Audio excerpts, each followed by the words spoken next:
آیت نمبر 10 سورۃ الفرقان آیت نمبر 10 اعوذ باللہ من الشیطان الرجیم تبارک الذی ان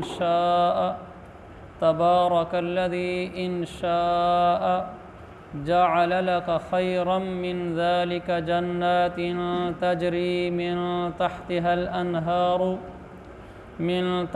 الأنهار ويجعل لك قصورا بہت بابرکت ہے وہ ذات کہ جو اگر چاہے تو تمہیں ان سب چیزوں سے بہتر چیز یعنی ایک باغ کے بجائے بہت سے باغات دے دے جن کے نیچے نہریں بہتی ہوں اور تمہیں بہت سارے محلات کا مالک بنا دے۔ یہ اس بات کا جواب ہے، وہ کافر کہتے تھے حضور صلی اللہ علیہ وسلم کو کہ اس کے پاس کوئی باغ کیوں نہیں ہے، یہ بڑا کوئی مالدار آدمی کیوں نہیں ہے کہ اس کے باغات ہوتے اور یہ ان باغات میں سے کھاتا پیتا عیش و عشرت والی اس کی زندگی ہوتی۔ نعوذ باللہ، یہ تو بالکل ایک غریب سا آدمی ہے۔ تو اس پر اللہ تعالیٰ نے فرمایا اگر اللہ چاہتا تو ایک باغ کیا کئی باغات دے دیتا اپنے نبی کو، اگر چاہتا اللہ دے سکتا تھا، اور اللہ نے پھر پیشکش بھی کی تھی، جیسا کہ میں نے پچھلے درس میں عرض کیا تھا۔ اللہ کے نبی صلی اللہ علیہ وسلم فرماتے ہیں عرض علی ربی لیجعل لی بطحاء مکہ ذہبا، میرے رب نے میرے اوپر مکہ کے پہاڑ پیش کیے کہ سونا بنا کر آپ کے ساتھ میرے حبیب چلا دوں، تو میں نے کہا نہیں یا اللہ، اجوع یوما واشبع یوما، میں یہ نہیں چاہتا کہ سونے کے پہاڑ میرے پاس ہوں، میں تو یہ چاہتا ہوں کہ ایک دن کھانے کو ملے اور ایک دن نہ ملے۔ جس دن ملے حمدتک و شکرتک، اس دن آپ کا حمد و شکر بیان کروں، اور جس دن کھانے کو نہ ملے اس دن آہو زاری کروں، تجھے پکاروں، تجھے بلاؤں، تیرے آگے گڑ گڑاؤں۔ میں تو یا اللہ یہ چاہتا ہوں۔ اس لیے اللہ نے فرمایا کہ اگر میں چاہتا تو اپنے حبیب کو ایک باغ کی تم بات کرتے ہو میں کئی باغات دے دیتا، لیکن دنیا کا نظام حکمت کے تحت چلنا ہے، تو اللہ تعالیٰ نے دیے بھی نہیں اور حضور صلی اللہ علیہ وسلم نے لیے بھی نہیں۔ اللہ نے دیے بھی نہیں کا یہ مطلب ہے کہ ایسا بھی تو ہو سکتا تھا کہ حضور صلی اللہ علیہ وسلم کو اللہ تعالیٰ باغات آخر عمر میں دے دیتا یا شروع عمر میں دے دیتا، لیکن پوری زندگی آپ کی فقر و فاقے میں گزری ہے امت کے غریبوں کو تسلی دینے کے لیے۔ تو حضور صلی اللہ علیہ وسلم کے پاس مال کا نہ ہونا یہ آپ کے نعوذ باللہ کم تر ہونے کی دلیل نہیں ہے۔ اسی طرح کسی بھی مسلمان کے پاس مال کا کم ہونا اس کے کم تر ہونے کی دلیل نہیں ہے، بلکہ جن کے پاس مال ہوتا ہے عموماً وہ دین سے دور ہوتے ہیں الا ماشاء اللہ، اور جو لوگ دین کے قریب ہوتے ہیں عموماً وہ غریب ہوتے ہیں۔ یہ اللہ کا کوئی نظام چلا آیا ہے شروع سے لے کر اب تک۔ ابو سفیان سے جب کسریٰ نے پوچھا تھا کہ قیصر نے کہ جو شخص تمہارے اندر آیا ہے اور اس نے اعلان نبوت کیا ہے اس کے ماننے والے زیادہ امیر ہیں یا غریب ہیں، تو ابو سفیان نے کہا تھا زیادہ غریب ہیں۔ تو اس نے کہا تھا کہ جس نے اعلان نبوت کیا ہے وہ تمہارے اندر رہا ہے، وہ سچا ہے یا جھوٹا ہے؟ تو ابو سفیان نے کہا کہ سچا ہے۔ تو یہ پہلے دن سے بتایا جا رہا ہے کہ اللہ کے نبی کے پیچھے جو چلنے والے ہیں وہ غریب ہیں، امیر ہمیشہ کم رہے ہیں۔ غربت بھی اللہ کی ایک نعمت ہے، بس اس درجے کی غربت نہ ہو کہ انسان روزی کو تنگ آ جائے اور اللہ کا ناشکرہ بن بیٹھے۔ عام طور پر مال کی زیادہ فراوانی نقصان کی چیز ہے۔ آپ صلی اللہ علیہ وسلم نے فرمایا، صحیح بخاری کی حدیث ہے، مجھے تمہارے اوپر اس کا خوف نہیں ہے کہ تمہارے اوپر کوئی فقر آ جائے گا، ما اخشى علیکم الفقر ولکن اخشى علیکم ان تبسط علیکم الدنیا، مجھے اس کا خوف نہیں ہے کہ تمہارے اوپر غربت آ جائے گی، لیکن مجھے اس پر خوف ہے، مجھے تمہارے اوپر اس بات کا خوف ہے کہ تمہارے اوپر دنیا پھیلا دی جائے گی جیسے تم سے پہلے والے لوگوں میں پھیلا دی گئی۔ فتنافسوها کما تنافسوها، پھر تم اس میں بھی ایسے ریجھ کر آگے بڑھنے کی حرص و ہوس میں لگ جاؤ گے جیسے وہ لگ گئے تھے۔ فَأَهْلَكَتْكُمْ كَمَا أَهْلَكَتْهُمْ، پھر یہ تمہیں بھی ایسے ہلاک کر ڈالے گی جیسے اس نے پچھلوں کو ہلاک کر دیا تھا۔ مال کا بڑھنا یہ خطرے کی چیز ہے۔ جتنا جتنا مال بڑھتا چلا جاتا ہے عموماً انسان اتنا تکبر میں مبتلا ہو جاتا ہے، اتنا انسان دوسروں کو کم تر سمجھنا شروع کر دیتا ہے اور عیاشی کی طرف چلا جاتا ہے۔ الا ماشاء اللہ جو دین کے ماحول سے وابستہ ہوں، دین کا کچھ شوق رغبت ہو، وہ تو بچ جاتے ہیں، لیکن عموماً ایسا نہیں ہوتا۔ جس کے پاس مال آتا ہے اسی کے طور اطوار، اسی کے انداز، اسی کی زندگی کے طرز سب کچھ بدل جاتے ہیں اور نافرمانی کی طرف چل پڑتا ہے وہ۔ ہاں، اللہ تعالیٰ کسی کو نیکی تقوی بھی دے دے ساتھ ساتھ تو یہ نعمت ہے۔ نعم المال الصالح لرجل صالح، اللہ تعالیٰ کسی نیک آدمی کو حلال مال دے دے تو یہ اللہ کی نعمت ہے۔ آگے فرمایا بل کذبوا بالساعہ، بلکہ حقیقت یہ ہے میرے نبی، ان کافروں نے آخرت کو جھٹلا دی ہے۔ وَأَعْتَدْنَا لِمَنْ كَذَّبَ بِالسَّاعَةِ سَعِيرًا، اور جو بھی آخرت کو، قیامت کی گھڑی کو جھٹلا دیتا ہے اس کے لیے ہم نے بھڑکتی ہوئی آگ، دہکتی ہوئی آگ تیار کر رکھی ہے۔ اللہ حفاظت فرمائے۔ ہم یہاں جنت اور جہنم کا بیٹھ کر سنتے ہیں، پڑھتے ہیں، لیکن میرے بھائیوں، میرے بزرگوں، یہ ایک حقیقت ہے جو کل آنکھوں سے میں اور آپ دونوں دیکھیں گے۔ جنت بھی دیکھیں گے، جہنم بھی دیکھیں گے، اس لیے کہ اللہ جنتیوں کو جہنم دکھلائے گا، جہنمیوں کو جنت دکھلائے گا۔ جنتی جہنم کو دیکھیں گے تو اللہ کا شکر اور زیادہ کریں گے کہ اللہ شکر ہے تو نے ہمیں اس سے بچا لیا، اور جہنمی جنت کو دیکھیں گے اور زیادہ حسرت کریں گے، افسوس کریں گے اپنی گزری ہوئی زندگی کے اوپر کہ ہم نے بڑا اپنی زندگی کو ضائع کیا ہے۔ تو ایک دن آنے والا ہے جس دن ہم سب نے جنت اور جہنم کو دیکھنا ہے۔ خوش قسمت ہے وہ فمن زحزح عن النار وادخل الجنت فقد فاز، جو جہنم سے بچا لیا گیا، جنت میں داخل کر دیا گیا، یہ تو کامیاب ہو گیا۔ ہمارے ہاں کامیابی کس کو سمجھی جاتی ہے کہ مال، عہدہ، دنیا میں عزت، نموش، یہ چیزیں انسان کو حاصل ہو جائیں تو یہ کامیاب ہو گیا۔ یہ کامیابی کے اسباب نہیں ہیں، کامیابی کے اسباب اتباع سنت ہے۔ جو رسول اللہ صلی اللہ علیہ وسلم کے رنگ میں جتنا ڈھلتا چلا جائے گا اتنا کامیاب ہوتا چلا جائے گا، پھر امیر ہو یا غریب ہو۔ تو ہمیں جہنم کا خوف ہر وقت سامنے رکھنا چاہیے۔ وہ کیسی جہنم ہوگی؟ فرمایا اذا رأتہم، رأت پڑھیں گے چونکہ الف کے اوپر زبر ہے، رات نہیں پڑھیں گے۔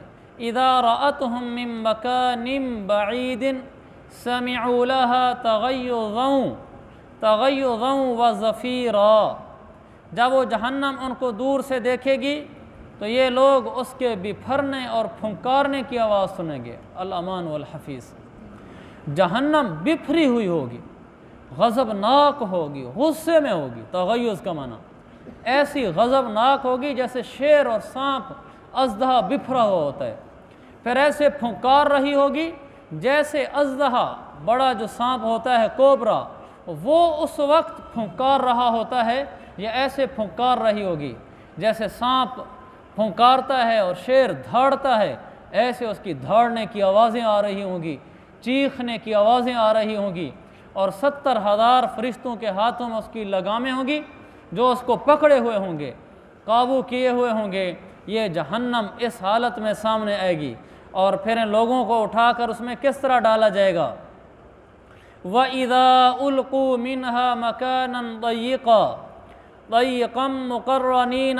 مُقَرَّنِينَ دَعَوْا، اس کو پڑھیں گے دَعَوْا هُنَالِكَ ثُبُورًا، جب یہ فرشتے ان کو اچھی طرح باندھ کر اس جہنم میں ایک تنگ جگہ میں جا کے پھینک دیں گے، ان کو وہاں پھینک دیا جائے گا تو یہ وہاں جا کر بھی موت کو پکاریں گے، موت آ جا، موت آ جا۔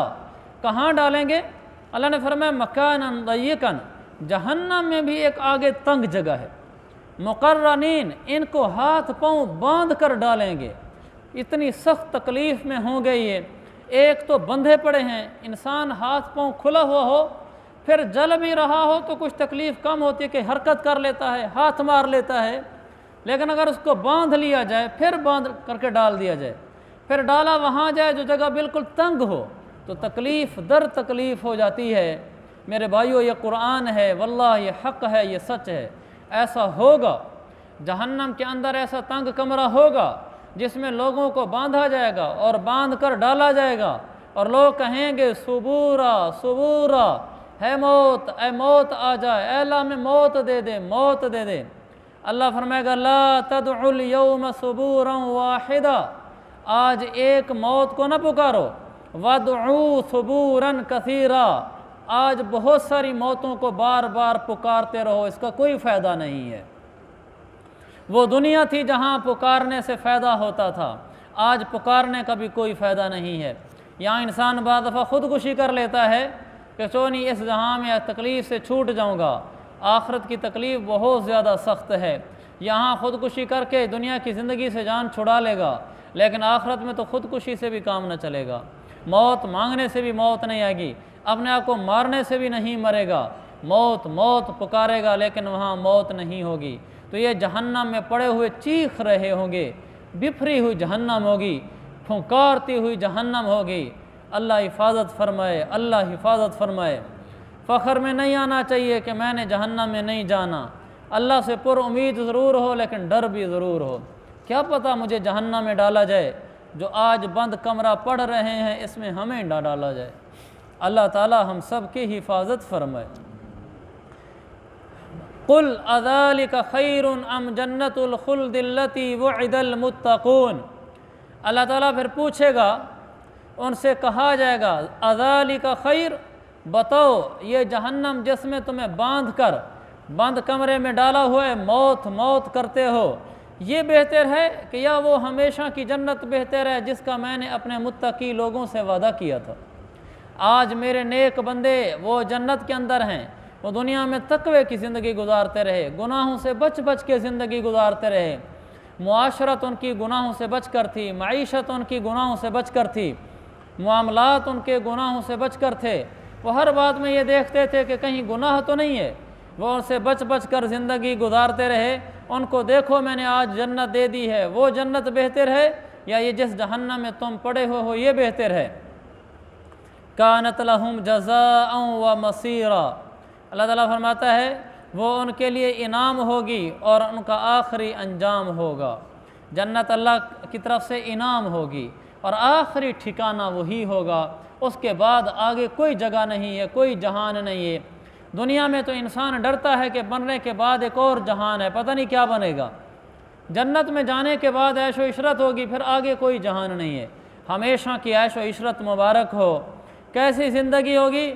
لہم فیہا ما یشاؤون خالدین، یشاؤون خالدین، یہ جو جنت میں جائیں گے تو ان کو جنت میں انہیں ہمیشہ ہمیشہ بستے ہوئے ہر وہ چیز ملے گی جو وہ چاہیں گے۔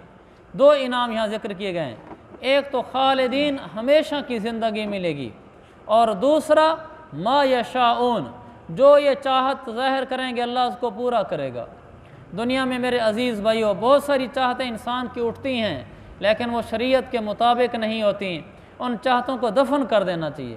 دل کی چاہت ہوتی ہے موبائل پہ غلط دیکھوں لیکن نہیں دیکھنا چاہیے، دل کی چاہت ہوتی ہے کان سے موسیقی سن لوں لیکن نہیں سننا چاہیے، دل کی چاہت ہوتی ہے کہ بیوی پر، ملازم پر، شاگرد محتاج پر غصہ کر لوں لیکن نہیں کرنا چاہیے، دل کی چاہت ہوتی ہے کہ سودا غلط بیچ کر پیسہ زیادہ کما لوں لیکن نہیں کرنا چاہیے، دل کی چاہت ہوتی ہے بہنوں کی جائیدادیں دبا لوں لیکن نہیں کرنا چاہیے، دل کی چاہتیں بہت ہوتی ہیں سود پر کام کر لوں، جوا لے لوں، رشوت لے لوں، کسی کا حق دبا لوں، اگلے کا قرضہ پی جاؤں، 20 باتیں دل میں اٹھتی ہیں لیکن نہیں، میں نے ایسا نہیں کرنا۔ اللہ فرماتا ہے وعد المتقون، جو ڈر ڈر کے چلتے رہے، بچ بچ کے چلتے رہے، اور وہ ہر وہ کام کرتے تھے جس کا اللہ نے حکم دیا تھا، باقی گناہوں سے ڈر جاتے تھے، بچ جاتے تھے، تو پھر ما یشاؤون، وہاں یہ اپنی چاہتیں قربان کرتے رہے میرے ڈر سے، آج میرے پاس آئے ہیں تو میں ان کی ہر چاہت کو پورا کر دوں گا۔ کان علی ربک وعدا مسئولا، یہ وہ ذمہ دارانہ وعدہ ہے جو تمہارے رب نے اپنے اوپر لازم کر لیا ہے کہ تم یہاں بچ جاؤ گناہوں سے، اللہ نے وعدہ کیا ہے کہ اللہ تمہیں جنت دے گا، اور اگر تم یہاں نہ بچے تو پھر اس کا انجام جہنم ہے۔ تو میرے عزیز بھائیو بہت دکھ کی بات ہے کہ ہم اتنے بے وقوف نکلیں، ہم اتنے ناسمجھ نکلیں کہ چند دن کی عیش و عشرت کو قبول کر کے ہمیشہ کی جہنم مول لے لیں۔ ہم چند منٹوں کی، چند لمحوں کی آنکھوں کی چاہتیں، کانوں کی چاہتیں، زبان کی چاہتیں پوری کر لیں، اور پھر آگے لاکھوں کروڑوں سال جہنم میں ہماری چاہتیں ٹوٹیں اور چیخیں اور پکاریں۔ یہ کون سی سمجھداری ہے؟ یہ بہت بڑی نادانی ہے، بہت بڑی ناسمجھی ہے۔ یہ الکیس من دان نفسہ، اللہ کے نبی نے فرمایا سمجھدار وہ ہے جو اپنے نفس کی خلاف ورزی کرے، وعمل لما بعد الموت، اور وہ کام کرے جو مرنے کے بعد اس کے کام آنے والے ہیں۔ وَالْعَاجِزُ مَنْ أَتْبَعَ نَفْسَهُ هَوَاهَا، اور نادان ہے وہ شخص، بے وقوف ہے وہ شخص جو اپنی خواہشات کے پیچھے چلتا رہے۔ خواہش کے پیچھے چلنے والا ناسمجھ ہے۔ اللہ تعالیٰ یہ سمجھ مجھے بھی عطا فرمائے۔ وَيَوْمَ يَحْشُرُهُمْ وَمَا يَعْبُدُونَ مِن دُونِ اللَّهِ، اور وہ وقت آنے والا ہے جب اللہ ان کافروں کو حشر میں جمع کر دے گا، اور جن معبودوں کو یہ عبادت کرتے تھے اللہ کو چھوڑ کر، ان سب کو جمع کرے گا۔ فَيَقُول، اللہ تعالیٰ فرمائے گا، أَأَنْتُمْ أَضْلَلْتُمْ عِبَادِي هَؤُلَاءِ أَمْ هُمْ ضَلُّوا السَّبِيلَ، اللہ تعالیٰ فرمائے گا، اے معبودان باطلہ، کیا تم نے میرے ان بندوں کو بہکایا تھا یا یہ خود راستے سے بھٹک گئے تھے؟ وہ آگے سے جواب دیں گے، قالوا، وہ کہیں گے، سبحانک، اللہ تو پاک ہے ہر عیب سے، ما کان یم، اس کو یم پڑھیں گے، ما کان ینبغی لنا ان نتخذ من دونک من اولیاء، ملا کر پڑھیں گے، من اولیاء ولکن متعتہم وآباءہم حتی نسوا الذکر، سین کو ذال کے ساتھ ملانا ہے، حتی نسوا الذکر وکانوا قوما بورا، اور وہ آگے سے کہیں گے، اللہ آپ کی ذات پاک ہے، ہمیں یہ ہمت نہیں تھی کہ ہم آپ کو چھوڑ کر دوسرے رکھوالوں کے قائل ہو جائیں کہ تیرے علاوہ کوئی اور بھی مددگار ہے، لیکن یا اللہ آپ نے ان کو اور ان کے باپ دادوں کو جو دنیا کا ساز و سامان دیا تھا، تو ہوا یہ کہ جو بات یاد رکھنے کی تھی یہ اسے بھلا بیٹھے، اور یہ خود ہی برباد ہو کر رہے، ہم نے نہیں ان کو برباد کیا تھا۔ یہاں دنیا کے ساز و سامان کا تذکرہ کیا ہے، اس لیے کہ عام طور پر جب مال و دولت آتا ہے تو جو چیز یاد رکھنے کی ہے آخرت، اس کو انسان بھول جاتا ہے۔ فَقَدْ كَذَّبُوكُمْ بِمَا تَقُولُونَ فَمَا تَسْتَطِيعُونَ صَرْفًا وَلَا نَصْرًا، اللہ فرمائے گا، اے کافرو، انہوں نے تمہاری وہ ساری باتیں جھٹلا دی جو تم کہا کرتے ہو، تمہارے معبود تو کچھ اور کہہ رہے ہم نے تو ان کو نہیں کہا تھا۔ اب نہ عذاب کو ٹالنا تمہارے بس میں ہے، نہ کوئی مدد حاصل کرنا، یعنی اب کافرو تمہارے اوپر عذاب پکا ہو چکا ہے، تم اس عذاب کو ٹال نہیں سکتے۔ وَمَن يَظْلِم مِّنْكُمْ